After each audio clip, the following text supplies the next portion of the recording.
Qualquer um sabe que uma obra de engenharia como esse viaduto necessita de muitos conhecimentos tecnológicos para ser construída. Os engenheiros têm que prever, inclusive, que com o calor os materiais se dilatam. Por isso, grandes estruturas de concreto, como prédios, viadutos e pontes, necessitam ser construídas com pequenos vãos e folgas entre as lajes, para que elas possam se acomodar nos dias muito quentes. Esse efeito de dilatação com o calor tem o nome de dilatação térmica, e é exatamente esses cálculos de dilatação que você vai ver na teleaula de hoje. Nessa teleaula, você vai ver quais são os principais tipos de dilatação térmica e como calcular a dilatação para conseguir um encaixe com ajuste forçado.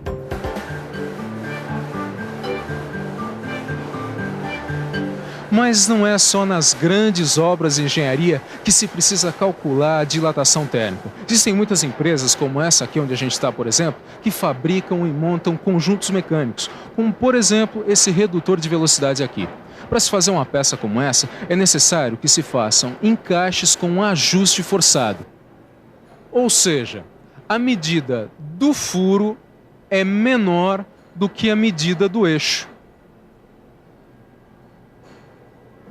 Tá vendo? Não está entrando.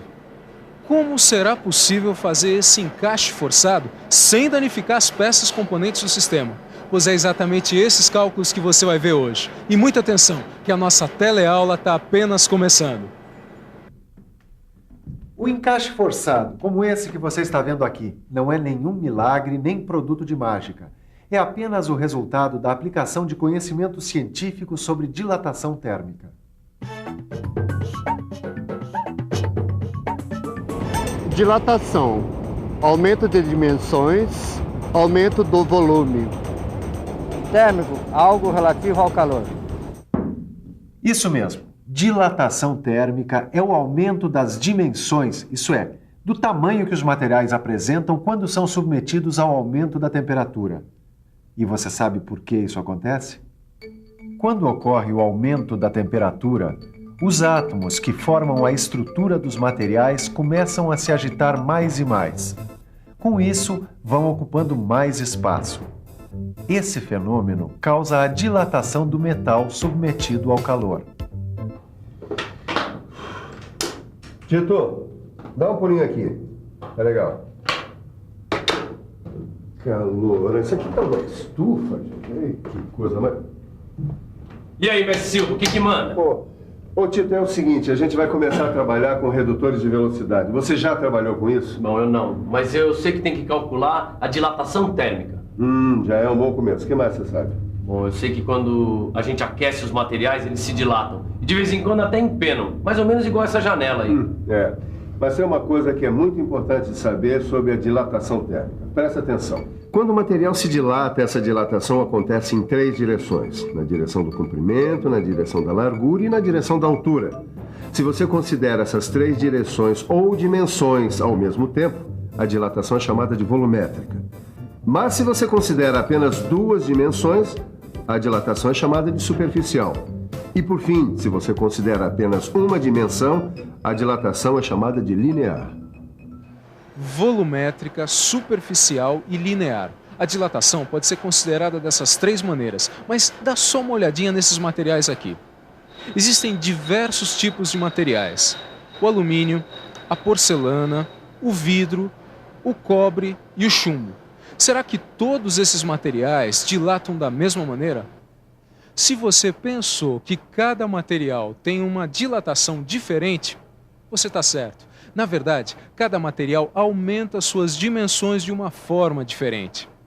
A variação de tamanho que o alumínio vai sofrer é diferente da variação de tamanho do vidro, mesmo quando aquecidos à mesma temperatura. Essa variação de tamanho que os materiais têm quando aquecidos depende de uma constante, característica de cada material. Essa constante é conhecida por coeficiente de dilatação térmica. Esse coeficiente é que vai ajudar na hora de fazer os cálculos de dilatação térmica. Ele é representado pela letra grega alfa. Esses coeficientes de dilatação linear dos diversos materiais você encontra numa tabela como essa aqui. Como você pode ver, Cada tipo de material está listado à esquerda e possui um coeficiente de dilatação linear próprio. Agora você já sabe que os materiais possuem um coeficiente de dilatação linear, mas deve estar se perguntando, aonde o encaixe forçado entra nisso? Na verdade, é uma questão simples. Digamos que eu queira fazer um ajuste forçado entre essas duas peças de aço, uma coroa e esse eixo aqui. Sabemos que o aço muda suas dimensões quando aquecido. Para fazer o ajuste forçado, é necessário aquecer a peça fêmea, ou a que possui furo, no caso a coroa, que assim se dilatará. Enquanto a peça estiver quente, você monta a coroa no eixo. E aí, quando a coroa esfriar, o ajuste forçado estará pronto. Ah, agora eu entendi o processo. Mas como é que eu vou saber qual a variação de temperatura que eu tenho que aquecer a peça? É aí que entra o cálculo da dilatação térmica. Agora, para fazer esse cálculo, que tipo de dilatação eu uso? A dilatação volumétrica, a dilatação superficial ou a dilatação linear? Vamos pensar um pouco? Vamos pensar um pouco. Peraí. A medida que eu preciso saber para calcular a dilatação térmica é o diâmetro do furo da coroa, é claro! Bom, se eu só preciso dessa medida para fazer o cálculo, e o diâmetro é um pedaço de linha reta, então eu devo considerar apenas a dilatação linear. É isso! Dilatação linear. Bem pensado, Tito. Agora, para fazer esse cálculo, provavelmente deve existir alguma fórmula. E existe. Dá só uma olhada aqui. Para o cálculo da dilatação térmica, você precisa aplicar essa fórmula aqui. Eu não estou entendendo essa fórmula muito bem. Preste atenção. ΔL é o aumento de comprimento que você precisa. Alfa é o coeficiente de dilatação linear. LI é a medida inicial que você tinha, ou seja, o diâmetro do furo da coroa. Finalmente, ΔT é a variação da temperatura. Quer dizer que sempre que eu quiser calcular o aumento do comprimento de uma peça, eu utilizo essa fórmula? Sim, com ela você vai poder calcular aproximadamente qual o aumento do diâmetro que você precisa para encaixar a coroa no eixo. Vamos supor que você tenha que montar esse conjunto aqui. O diâmetro da coroa deve ser 0,05 milímetros menor que o diâmetro do eixo onde ela será montada. O seu problema é saber a quantos graus a coroa deve ser aquecida para obter o encaixe com o aperto desejado. Você sabe que vai ter que usar a fórmula que acabou de aprender. E sabe também que a peça a ser aquecida é a coroa, que tem o furo. Então você deve analisar com cuidado as medidas da peça. A medida disponível é o diâmetro do eixo, que é de 50 milímetros. Só que a medida que você precisa para fazer o cálculo é o diâmetro do furo da coroa.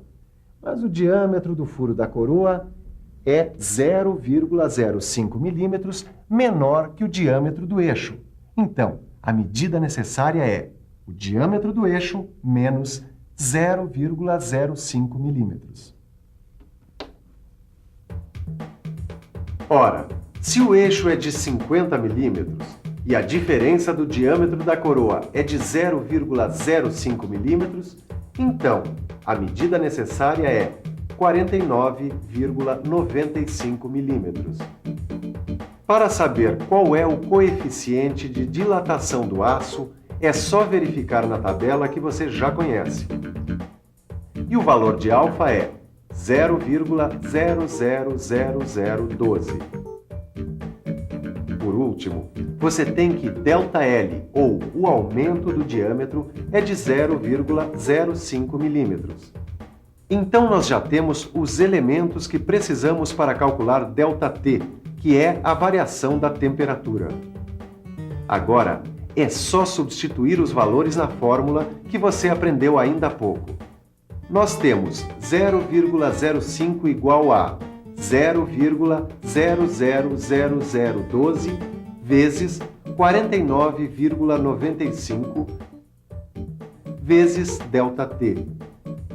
Mas em matemática, uma fórmula pode ser reescrita para se descobrir o valor que falta. Para isso, é preciso isolar o elemento cujo valor não se conhece. Isola-se o elemento desconhecido.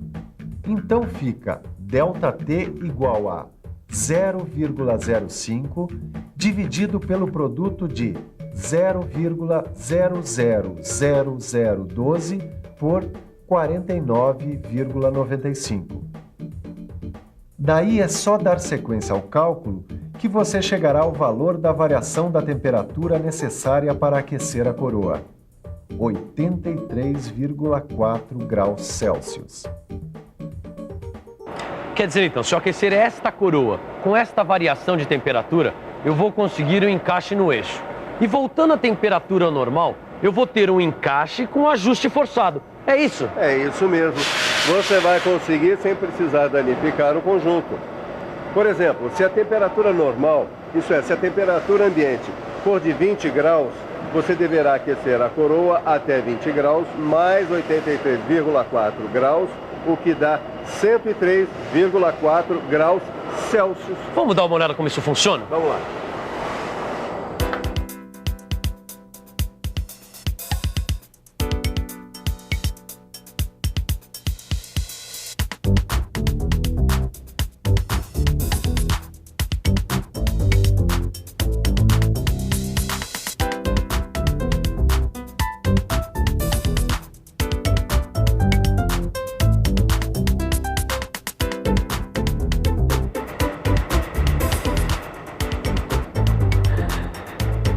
Que beleza! Eu adoro aprender coisas novas.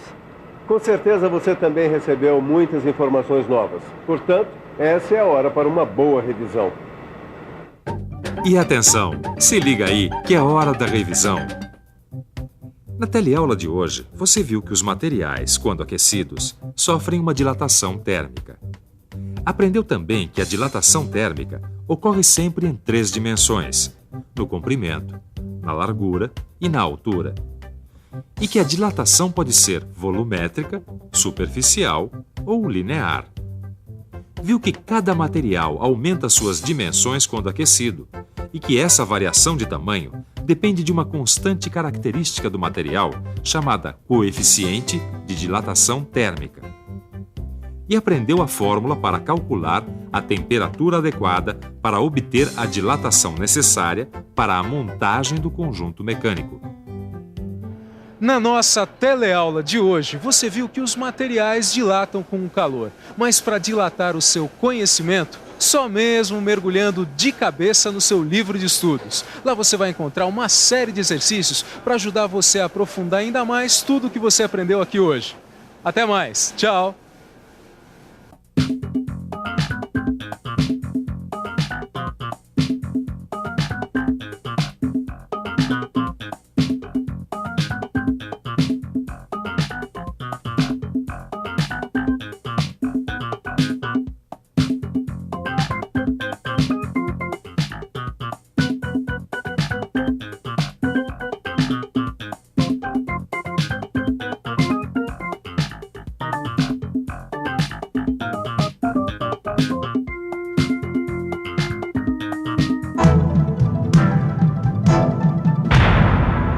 Telecurso 2000, um programa de educação do Sistema Fiesp e da Fundação Roberto Marinho.